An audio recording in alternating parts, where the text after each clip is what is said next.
ஓம் நம சிவாய். நம்ம கங்கை பிரவாகத்தை சுவாமி அடக்கினதை நம்ம போன ஆடியோவில் பார்த்தோம்.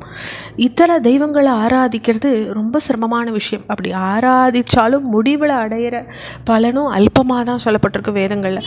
ஆனால் பரமசிவன் பக்தன் விஷயத்தில் ரொம்ப கருணாமூர்த்தி. அவர் ஆசுதோஷி. அவரை சிரமம் இல்லாமல் நம்மளால் ஆராதிக்க முடியும். பக்தனுக்கு சிரமமே கொடுக்கறதில்ல அந்த பரமேஸ்வரன். ஆனால் பரம ஆனந்தத்தை கொடுத்துட்றார். எல்லா தேவர்களாலும் ஒவ்வொரு நொடியும் கரைஞ்சுண்டே வரக்கூடிய ஸ்வர்க்க சுகம் கொடுக்கப்படக்கூடியது. அவள் கொடுக்கக்கூடிய சுகம் ஒரு ஒரு நொடியும் கரையக்கூடியது. ஆனால் அந்த தேவர்கள் ஜனங்களை எந்தெந்த விதமாலாம் அவள் ஏவரான்னு பார்த்தா அழிவற்ற நிலையை தான் அவளால் கொடுக்க முடியறதான்னா அது இல்லை. அழிவற்ற ஆனந்த நிலையை அடைய எளிசான ஒரு உபாயம் இருக்குன்னா அது சிவ அப்படின்ற ஈரெழுத்து நாமம்தான். அதுதான் ஜாபால உபநிஷதம் சொல்கிறது.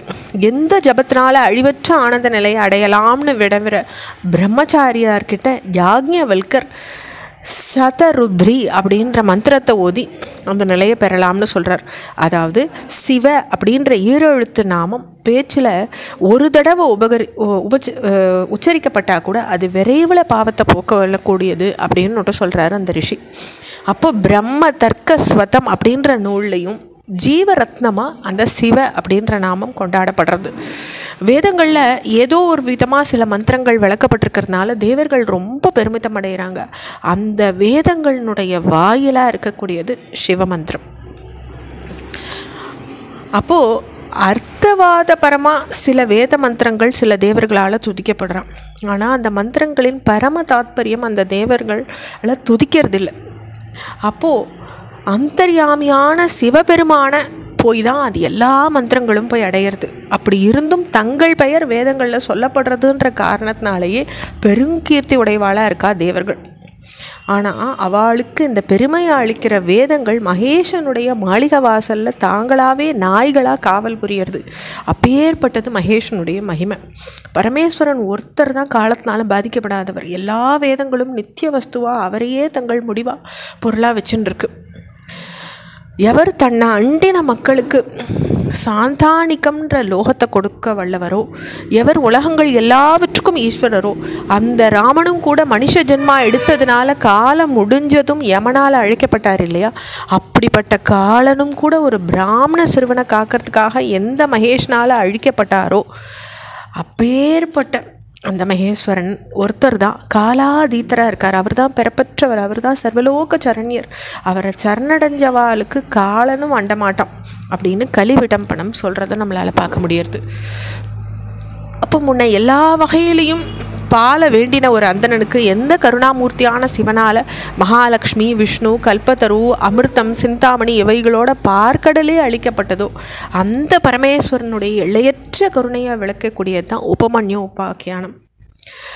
அப்போது சிவபுராணம், வாயவீக சம்ஹிதை இது எல்லாத்துலேயும் பார்த்தா இது விரிவாக சொல்லப்பட்டிருக்கு. அப்படி அன்பர்களுடைய விருப்பத்தை அதிகமாக அழித்து அருளக்கூடியவர் சிவபெருமான் ஒருத்தர் தான். அவர் தான் முழுமுதற் கடவுள். அவர் தான் ஒரே தெய்வமாக இருக்கார். வேதங்கள் சிறப்புடைய இறைவனாக புகழறது அவர் ஒருத்தரை தான். பாசத்தை அகற்றும் சிவனை எல்லாராலையும் வழிபடத்தக்கவர். அவர் தான் பசுபதி. மற்றவா எல்லாரும் அவருக்கு பசுக்கள் தான். எனவே பசுக்களாக இருக்க பிற தெய்வங்களை வழிபடுறதுனால பயனேதும் இல்லை அப்படின்னுட்டு இந்த ஸ்லோகம் சொல்கிறது. அப்போது நம்ம என்ன தெரிஞ்சுக்கணும்? சிவனை தவிர்த்து பிற தெய்வங்கள் மற்ற உயிர்களும் மேலானவர்கள்னு சொல்ல காரணம் என்னன்னு பார்த்தா அவளை வேதம் புகழற காரணத்தினால அவள் மனுஷாலை விட வசதியானவா. ஆனால் வேதத்தில் புகழப்படுறதுனால வானவருக்கு உயர்வான்னு பார்த்தா அது உயர்வு தான். ஆனால் அவள் சிவனை விட முந்தினுடல. சில இடங்கள் பிற தேவதைகளை புகழறதை நம்மளால் கண்டிப்பாக பார்க்க முடியாது.